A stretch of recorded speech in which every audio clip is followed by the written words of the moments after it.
और लौटते हैं अपनी खबर पर। ऑपरेशन काला पत्थर। जी हां, आज से करीब 40 साल पहले अमिताभ बच्चन की एक फिल्म आई थी काला पत्थर, जिसमें कोयला मजदूरों के दर्द ने पूरे देश को झकझोर दिया था। लेकिन 40 साल बाद उस फिल्मी कहानी जैसा हादसा मेघालय में हुआ, जहां 15 मजदूर पिछले 34 दिनों से जिंदगी और मौत के बीच जूझ रहे हैं। हादसे के बाद आज तक की टीम ने मेघालय में चल रहे कोयला खनन की पड़ताल की और जमीन से नीचे छिपे काले सच को कैमरे में कैद किया, जो अगले आधे घंटे में आपके रोंगटे खड़े कर देगा।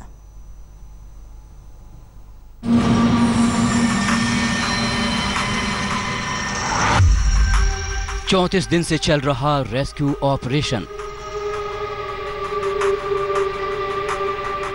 जिंदगी और मौत के बीच जूझते 15 मजदूर।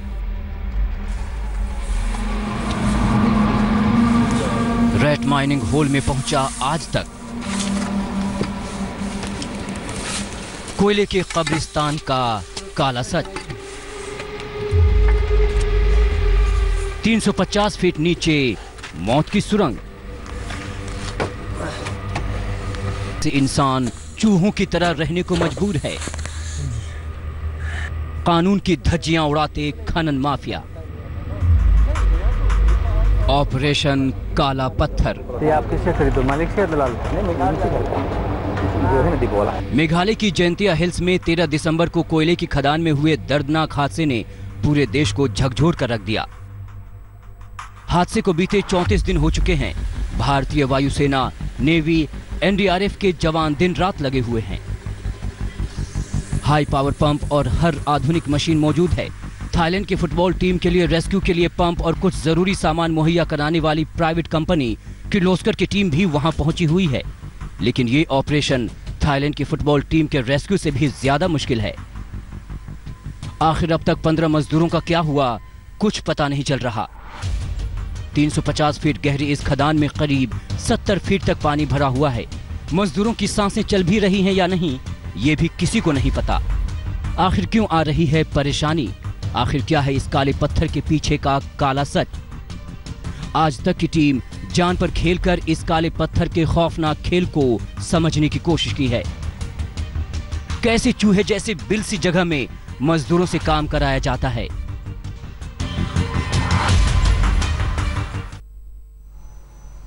और हम आपको दिखाने जा रहे हैं मेघालय में कोयले की खदानों में चल रहे काले कारोबार का पूरा सच। कैसे कानून को ठेंगा दिखाकर लोगों को जमीन से 150 फीट नीचे मजदूरी करने के लिए झोंक दिया जाता है। आज तक की टीम ने ग्राउंड जीरो पर जाकर हालातों का जायजा लिया, जो आपके होश उड़ा देगा।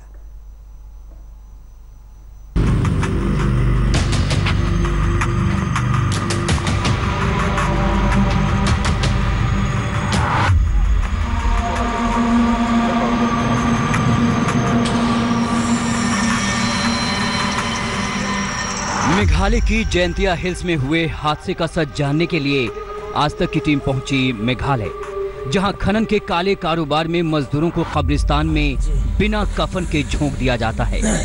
जमीन पर दूर दूर तक दिख रहे इस कोयले के बाहर आने का सच भी इसके रंग की तरह बेहद काला है। इस काले को रेट माइनिंग का नाम दिया गया है। आखिर ये रेट माइनिंग होती क्या है? दरअसल मजदूर लेटकर इन खदानों में घुसते हैं।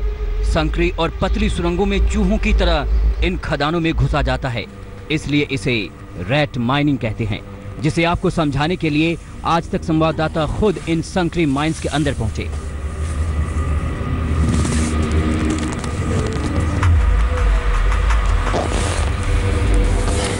अंदर का सच कितना खौफनाक है, इसका अंदाजा आप इन तस्वीरों से लगा सकते हैं।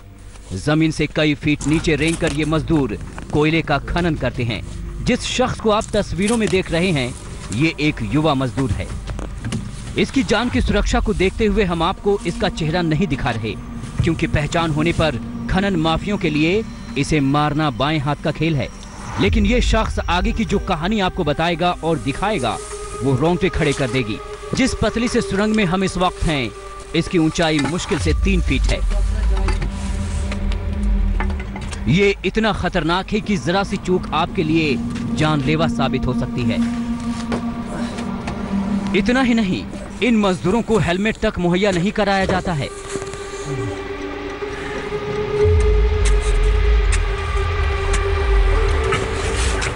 चारों तरफ कोयले की दीवार और जानलेवा खनन की कहानी समझने के लिए हमने बात की इस मजदूर से।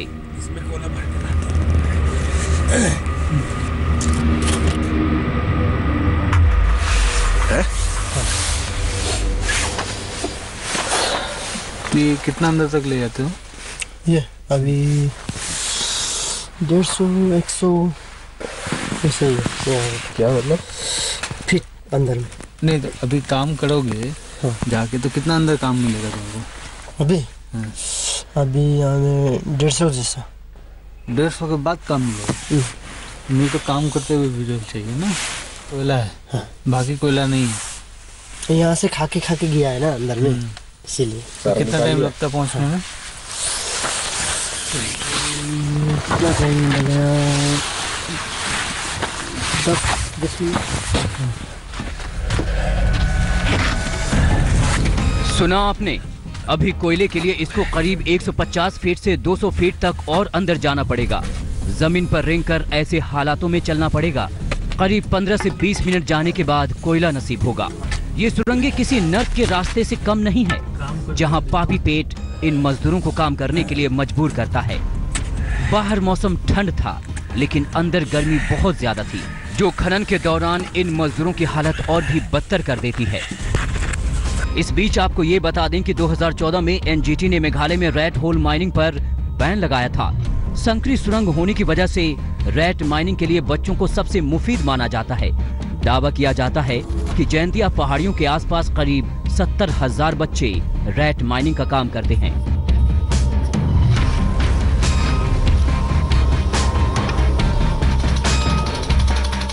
जिस मजदूर के साथ हम थे, उसे भी 7 साल की उम्र से इन्हीं खदानों में झोंक दिया गया, जहां वो अकेले नहीं बल्कि अपने परिवार के साथ काम करता है।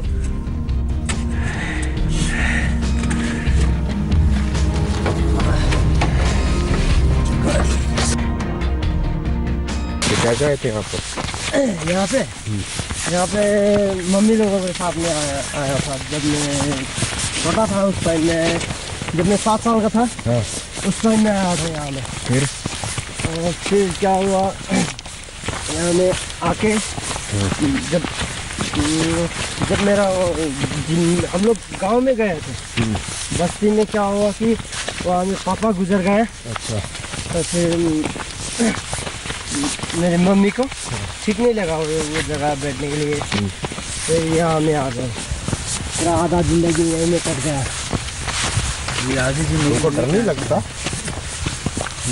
आधी जिंदगी तुम्हारी थोड़ी क्या है? अभी का जो लड़का लोग होता है ना, वो लोग 50 भी क्रॉस होगा या नहीं होगा, उन लोगों का पता नहीं। क्या?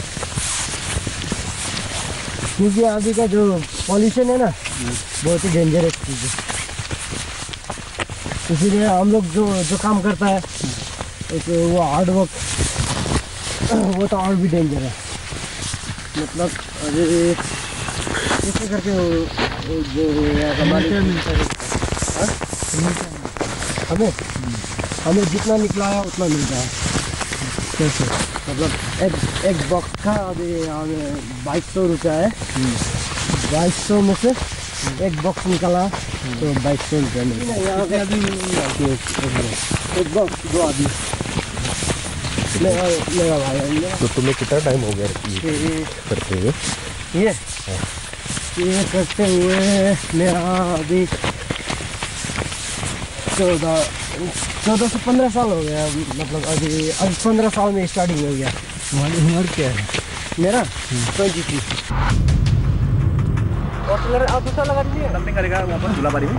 चंद पैसों के लिए मासूमों से मौत की मजदूरी कराई जाती है। एक छोटे से बिल जितनी जगह में मजदूर कुदाल से पहले चारों तरफ कोयले को खोदते हैं, जिसके बाद इन्हें कुछ इस तरह से एक जगह इकट्ठा किया जाता है, जिसे ऐसे हालातों में बाहर निकालना होता है। जितना माल निकलता है उसके हिसाब से पैसे दे दिए जाते हैं। इस खुदाई के दौरान सुरंग कितनी खतरनाक हो जाती है, उसका अंदाजा इन तस्वीरों से लगा सकते हैं। कैसे पूरी सुरंग लोहे के कुछ लॉक और चंद पत्थरों पर टिकी है। पत्थर खिसका नहीं कि मजदूर दब गया। मेघालय में कोयला खनन की शुरुआत 19वीं सदी के मध्य में हो गई थी, लेकिन साल 1970 में कोयला खनन को सरकार ने अपने हाथों में ले लिया था। तब मेघालय में कोयला खदानों के निजी दावेदारों को गैर कानूनी घोषित कर दिया गया था, लेकिन सरकारी निगरानी के अभाव में रैट माइनिंग का अवैध काम चलता रहा। मेघालय में करीब 64 करोड़ टन कोयले के भंडार हैं। हालांकि ये बहुत अच्छी क्वालिटी का कोयला नहीं है और इसमें सल्फर की मात्रा बहुत ज्यादा है। ज्यादा मुनाफा न होने के चलते यहाँ कोयले निकालने के लिए ज्यादा खर्च करने के बजाय मजदूरों की मदद ली जाती है, जो कि काफी खतरनाक होता है। लेकिन तमाम प्रतिबंध के बावजूद आंखें मूंद कर इन मजदूरों को कोयले के कब्रिस्तान में झोंक दिया जाता है। मोहम्मद हिजबुल्लाह के साथ नितिन जैन, आज तक। लेकिन इन सब के बीच बड़ा सवाल, आखिर प्रशासन की नाक के नीचे मौत का ये खेल कैसे चल रहा है? ना कोई रोकने वाला, ना कोई टोकने वाला, ना कानून की परवाह और इंसानियत से कोई रिश्ता नहीं। इसको समझने के लिए हमारी टीम ने कुछ ऐसे लोगों से मुलाकात की जिनकी बातों ने कोयले के इस काले सच को पूरी तरह से साफ कर दिया।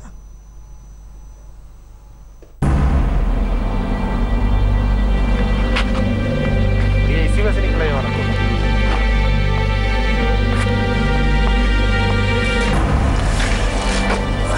जिंदगी जोखिम में डालकर काम करते मजदूर,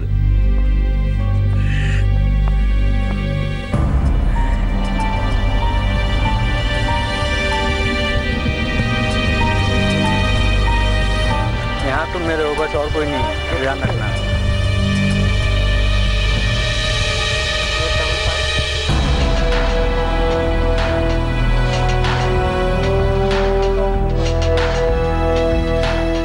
संकरी खदानों से कोयला निकालते मासूम बच्चे,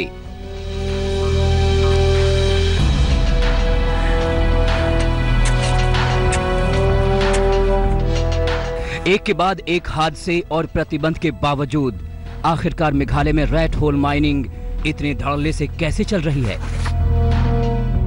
आखिर प्रशासन और सरकार क्यों सोई रहती है? इसको समझने के लिए हमने यहाँ के रैट माइनिंग के ऑपरेटर को तलाशने की कोशिश की। इस दौरान हमारी मुलाकात एक ऐसी महिला से हुई जो रैट होल माइनिंग के लिए मजदूर दिलवाती थी।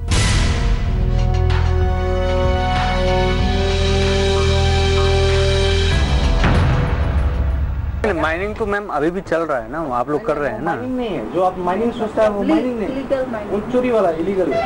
में अगर कई तरह की माइनिंग होती है, ब्लास्ट माइनिंग होती है, रेट होल माइनिंग होती है, तो हम आप जो क्वारी दोगी हमें वहाँ पर कैसे किस तरह की कर पाएंगे? रेट होल कर पाएंगे या रेट होल कर पाएंगे? उसके लिए आप लेबर हमें दिलवा देंगी? अभी भी लेबर है, काम चल रहा है। आप जाके देख सकते। लेकिन अब पैसा कोयला मिलेगा, जमकर में स्टॉक करने पड़ेगा।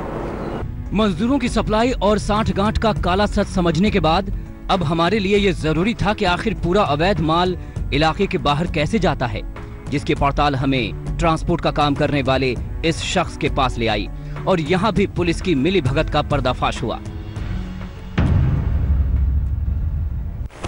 अनलीगल काम है।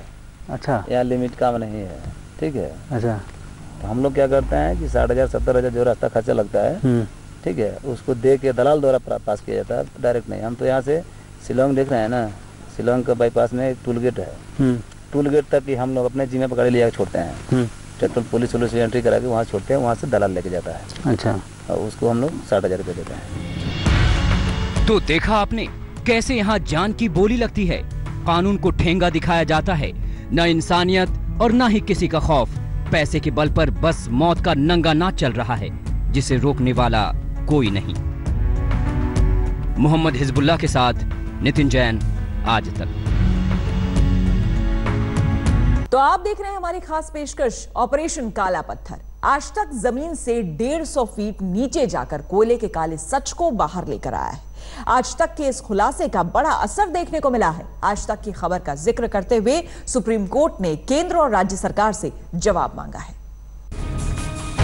मेघालय में कोयले की खदानों में चल रहे मौत के खेल पर आज तक की मेहनत रंग लाई। कानून को नजरअंदाज करना अब खनन माफियाओं को महंगा पड़ सकता है। आज तक की रिपोर्ट का जिक्र करते हुए सुप्रीम कोर्ट ने खनन जारी रखने को लेकर मेघालय सरकार से सवाल किए हैं। सुप्रीम कोर्ट ने मेघालय सरकार और केंद्र सरकार को नोटिस जारी करते हुए राज्य में कोयला खनन से जुड़े विभिन्न मुद्दों पर जवाब तलब किया है।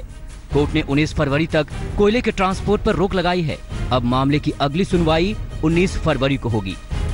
13 दिसंबर के हादसे के बाद से सुप्रीम कोर्ट मामले पर लगातार नजर बनाए हुए है। वहीं राज्य सरकार के ढुलमुल रवैये पर कोर्ट सख्त नजर आ रहा है। कोर्ट का कहना था कि अगर सही वक्त पर अवैध खनन को लेकर कार्रवाई की गई होती तो ये हादसा न होता, लेकिन इस पर अब राज्य सरकार और केंद्र सरकार आमने सामने आ गई है। मेघालय सरकार ने सारा ठीकरा केंद्र सरकार के सिर फोड़ दिया है। राज्य सरकार का कहना है कि माइनिंग का पूरा काम केंद्र सरकार के अंडर में आता है, ऐसे में उनके हाथ बंधे हुए हैं। बहरहाल आरोप प्रत्यारोप के बीच मेघालय में अभी हालात सुधरने का नाम नहीं ले रहे हैं। अनिश माथुर, दिल्ली, आज तक। लेटेस्ट खबरों के लिए यूं ही देखते रहिए आज तक और इस वीडियो के पसंद आने पर लाइक, शेयर और सब्सक्राइब करना ना भूलें।